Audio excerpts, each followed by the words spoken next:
नमस्कार दोस्तों, मैं हूं परविंदर सैनी। दोस्तों, आज हम बात करेंगे एक दिन के सीएम को लेकर, क्योंकि कुछ दिन पहले अभय सिंह चौटाला ने एक बयान दिया था जिसमें उन्होंने कहा था कि मुझे एक दिन का सीएम बना दो।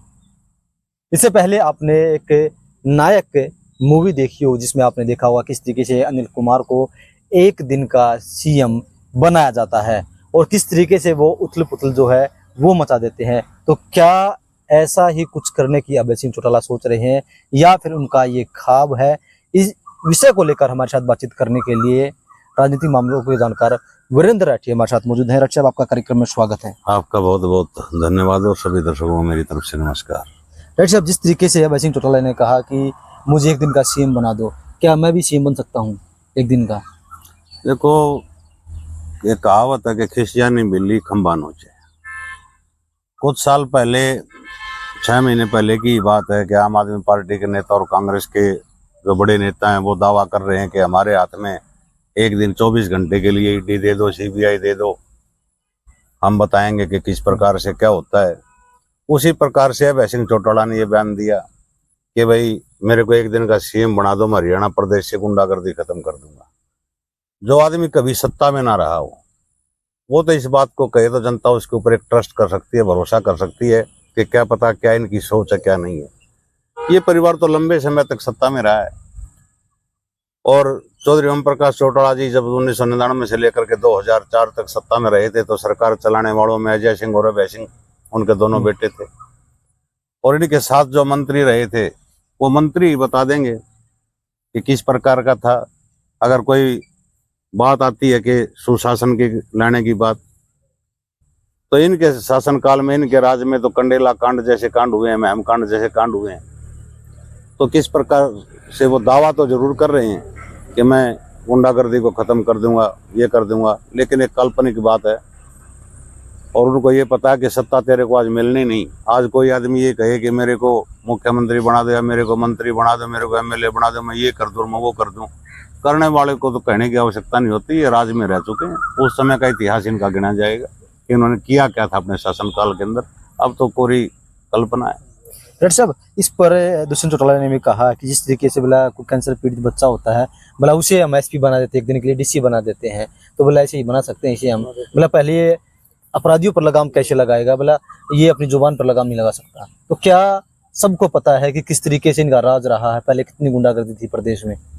परिवार ही परिवार की पोल खोल रहा है और वो एक अलग परिस्थिति होती है। वो तो एक तरह से वो कहते हैं ना, तंज कसा है दुष्यंत चौटाला ने अभय सिंह के ऊपर कि जिस प्रकार से कैंसर पीड़ित बच्चे को एक दिन का डीसी या एक दिन का एसपी लगा दिया जाता है, कि उसी प्रकार से वो तंज उन्होंने अपने चाचा अभय सिंह चौटाला के ऊपर कसा है।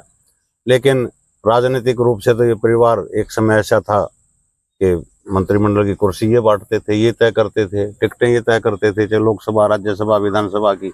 आज परिस्थितियां इनके अनुकूल नहीं है, प्रतिकूल हैं, तो वही कहीं न कहीं ख्याल पुराने समय के याद आते हैं इनको। तो ये सोचते हैं कि शायद एक दिन ऐसा सूत बैठ जाए तुम भी बनो। ऐसे कौन बनाएगा एक दिन का सीन और किस लिए बनाएंगे? क्या राठी साहब, जो सभी लोगों के जहन में एक छवि है कि जैसे नायक मूवी में अनिल कपूर इंटरव्यू लेते हैं, उसे एक दिन का सीएम बनाया जाता है, तो क्या ऐसे हकीकत में होता है कि यह सिर्फ ये फिल्मी दुनिया सिर्फ फिल्मों में रहती है?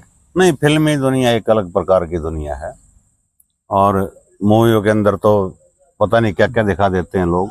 लेकिन इसको कुछ हद तक अगर प्रयास किया था, शुरू में जब अरविंद केजरीवाल जी ने पार्टी बनाई थी और 47 दिन के लिए वो पहली बार दिल्ली के मुख्यमंत्री कांग्रेस के सहयोग से बने थे, तो कुछ फैसले उन्होंने जरूर लिए थे कि अपने साधारण वैगनर गाड़ी के अंदर चलना, छापेमारी करना, पानी के महकमा था, चाहे बिजली का के दफ्तर थे, और कहीं न कहीं करप्शन को भी रोकने का काम किया। आम जनता के बीच में घुले मिले रहे, ना लाल बत्ती का सहारा लिया था। हालांकि बाद में तो लाल बत्ती सभी वीआईपीज की हटा दी गई थी, भारत सरकार का एक फैसला आया था, लेकिन वो भी पूर्ण रूप से उन भावनाओं के ऊपर, उन चीज़ों के ऊपर खरे नहीं उतर पाए थे कि जैसी उम्मीद से वो पार्टी बनी थी। हालांकि 2 चुनाव उन्होंने क्लीन स्वीप दिल्ली के अंदर किया और पंजाब के अंदर भी क्लीन स्वीप किया, लेकिन ख्याली पुलाव ज़्यादा हैं और हकीकत इनमें कम होती है। ये फिल्मों का सीन एक अलग प्रकार का सीन है।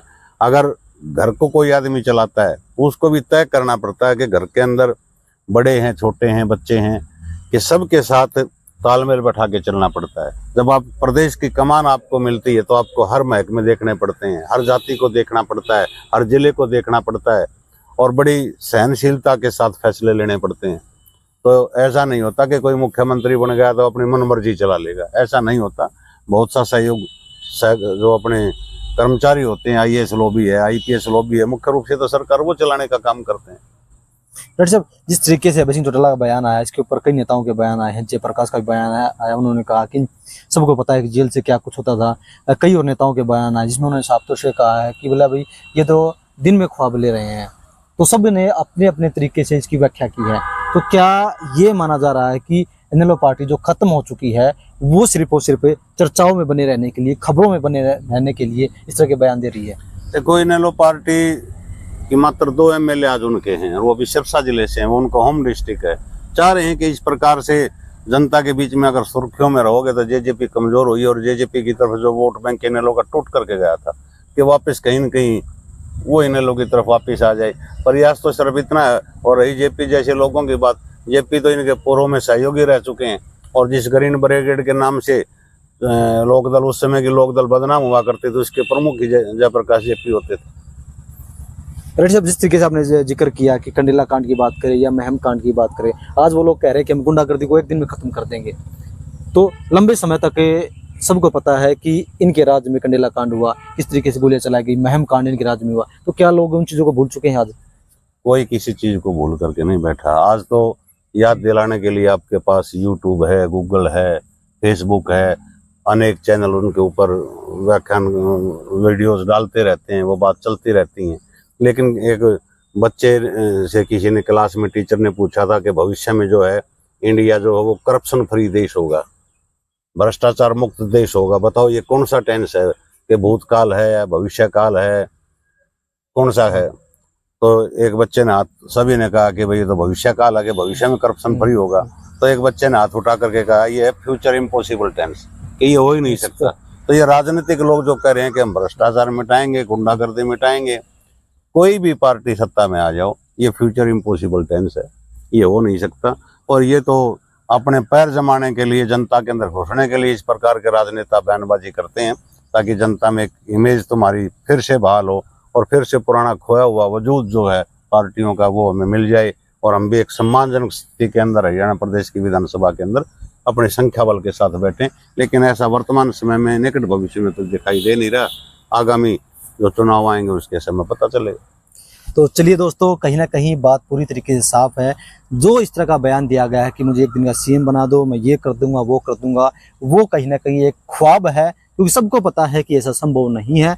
और वो कहीं ना कहीं खबरों में बने रहने के लिए, अपनी पार्टी की छवि सुधारने के लिए इस तरह के बयान दे रहे हैं। डॉक्टर साहब, हमसे चर्चा करने के लिए आपका बहुत बहुत धन्यवाद। बहुत बहुत शुक्रिया।